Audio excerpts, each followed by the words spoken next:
যিসমূহ কৰুণ দৃশ্য এতিয়াও কিন্তু সেইসমূহ মচ খোৱা নাই, কিন্তু এটাৰ পিছত এটাকৈ যিবোৰ ঘটনা সেই ঘটনাই এক প্ৰকাৰ শিৱসাগৰবাসী ৰাইজক শোকাহত কৰি তুলিছে। এই মুহূৰ্তত মই এটা আশ্ৰয় শিবিৰৰ দৃশ্য দেখুৱাম যে শিৱসাগৰ জিলাৰ ৰুদ্ৰসাগৰৰ এই পুৰণি পুখুৰী অঞ্চলত যিহেতু বানে তাণ্ডৱ চলাইছিল আৰু ইয়াতেই ৰূপহীবিল বনগাঁও প্ৰাথমিক বিদ্যালয়ত এটা আশ্ৰয় শিবিৰ স্থাপন কৰা হৈছিল। আৰু অতি দুখৰ বিষয় যে এই বানাক্ৰান্ত এটা পৰিয়ালৰ কণমানি নাবালক সন্তানটোৰ ইয়াত ইতিমধ্যে মৃত্যু হৈছে। আশ্ৰয় শিবিৰত থাকোঁতে কিছুদিন পূৰ্বৰ পৰাই সন্তানটো ৰোগত আক্ৰান্ত হৈছিল আৰু তেওঁক AMCHলৈ প্ৰেৰণ কৰা হৈছিল আৰু চিকিৎসাধীন অৱস্থাতে যিহেতু নাবালক সন্তানটোৰ মৃত্যু হয়। এই মুহূৰ্তত এক শোকাকুল পৰিৱেশে ৰূপহীবিল বনগাঁও প্ৰাথমিক বিদ্যালয়ৰ যি আশ্ৰয় শিবিৰত বিৰাজ কৰিছে।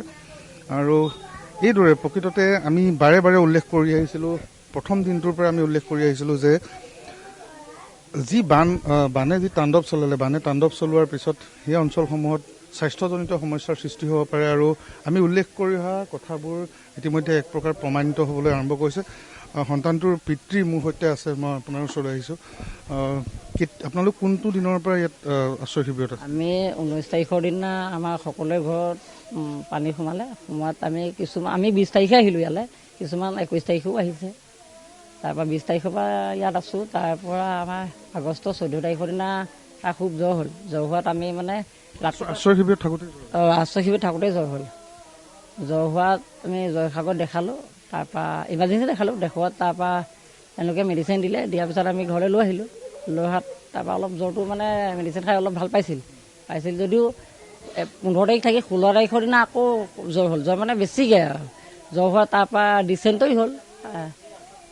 তাৰপৰা ডিচেণ্টৰি হোৱাত তাৰপৰা 102লৈ যোগাযোগ কৰিলে, আহি তেওঁলোকে আকৌ জয়সাগৰত নি ভৰ্তি কৰাই দিলে।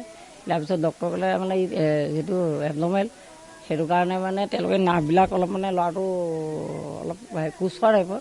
তেওঁলোকে ক'লে যে চেলাইন দিছিলে, মানে চেলাইনটো মানে পোচ হোৱা নাই, বেজি পোচ হোৱা নাই, মানে সি মানে নোহোৱাত মানে অলপকৈ মানে বেছিকৈ মানে দুৰ্বল হৈ গৈ আছে।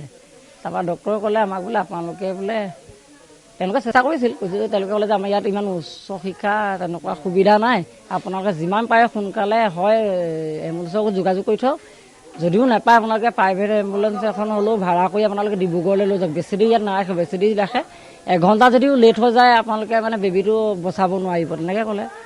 তাৰপৰা আমি এতিয়া এম্বুলেঞ্চত যোগাযোগ কৰিছোঁ, এতিয়া এম্বুলেঞ্চ নাই। তেওঁলোকে কৈছে যে আমি ফোন কৰিম, অকণমান আপোনালোক ৰখি চাওক। আমি ক'লোঁ যে আমি বেছি দেৰি ৰখিব নোৱাৰোঁ, বাচ্ছাটো যিহেতু ডক্টৰে কৈছে যে 1 ঘণ্টা থাকিলে সি মানে মৃত্যুমুখত পৰিব পাৰে বুলি ক'লে ডক্টৰে।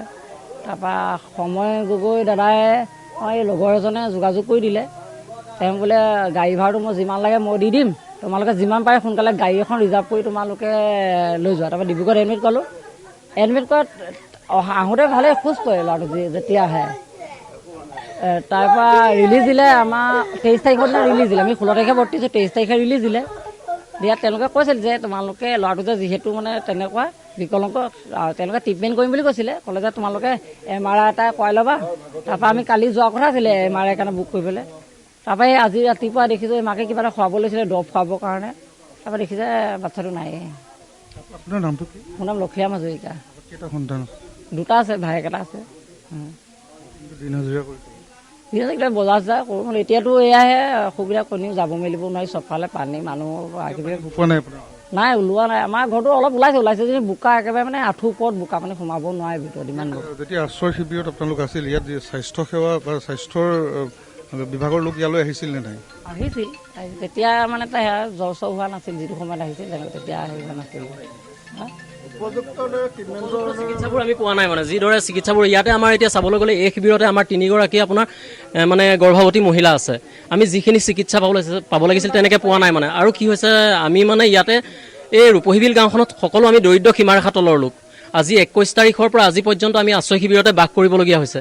কিন্তু মানে এই দুৰ্যোগটো আমি বাৰে বাৰে আমি বিধায়ক মহোদয়ক দেখাব বিচাৰিছিলোঁ, আমি তেওঁলোকৰ কৰ্তৃপক্ষৰ লগত যোগাযোগ কৰিছিলোঁ, কিন্তু আমি নিজে ব্যক্তিগতভাৱে গৈ পিনে তেওঁলোকৰ বিধায়ক মহোদয়ক মানে লগ কৰিছিলোঁ, কিন্তু আজি পৰ্যন্ত আমাক দেখা কৰিবলৈ নাহিলে। যদি আজি তেওঁ বিধায়ক হিচাপে যদি আমাৰ যদি দুখখিনি মানে আমাৰ দুৰ্যোগখিনি যদি তেওঁ যদি অকণমান বুজ ল'লেহেঁতেন, হয়তো আমি অকণমান ভাল পালোঁহেঁতেন। কিন্তু আমাৰ দুখ লাগিছে এইটোৱে যে তেওঁ আহিব লাগিছিল, নিজে এবাৰ আমাক চাব লাগিছিল। কি কাৰণে আমাক আওকাণ কৰিলে বা একাষৰীয়া কৰিলে আমি একো নাজানো মানে।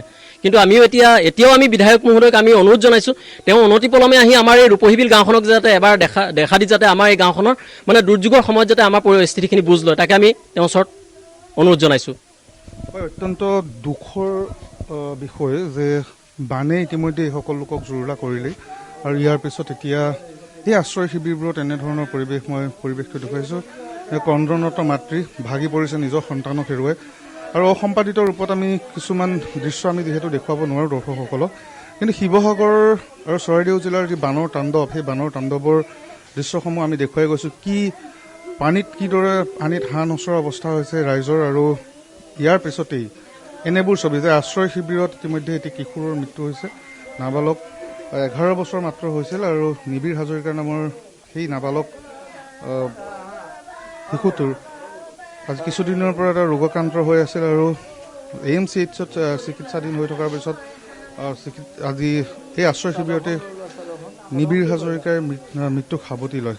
গতিকে এক শোকাকুল পৰিৱেশ বৰ্তমান আশ্ৰয় শিবিৰটোত বিৰাজ কৰিছে। অন্যথাদি ইয়াৰ আশ্ৰয় শিবিৰৰ যিসকল বানাক্ৰান্ত লোক, এই বানাক্ৰান্ত লোকসকলে ইতিমধ্যে অভিযোগ উত্থাপন কৰিছে যে প্ৰকৃততে এই আশ্ৰয় শিবিৰসমূহত যি ধৰণৰ ব্যৱস্থা কৰিব লাগে, বিশেষকৈ স্বাস্থ্যজনিত বিষয়টোৰ ক্ষেত্ৰত যি ধৰণে চকু দিব লাগিছিল জিলা প্ৰশাসনে, সেই বিষয়সমূহ চকু নিদিলে, আৰু যাৰ ফলতে আজি এইদৰে পিতৃ মাতৃয়ে নিজৰ সন্তানক হেৰুৱাব লগা পৰিস্থিতিৰ সৃষ্টি হ'ল।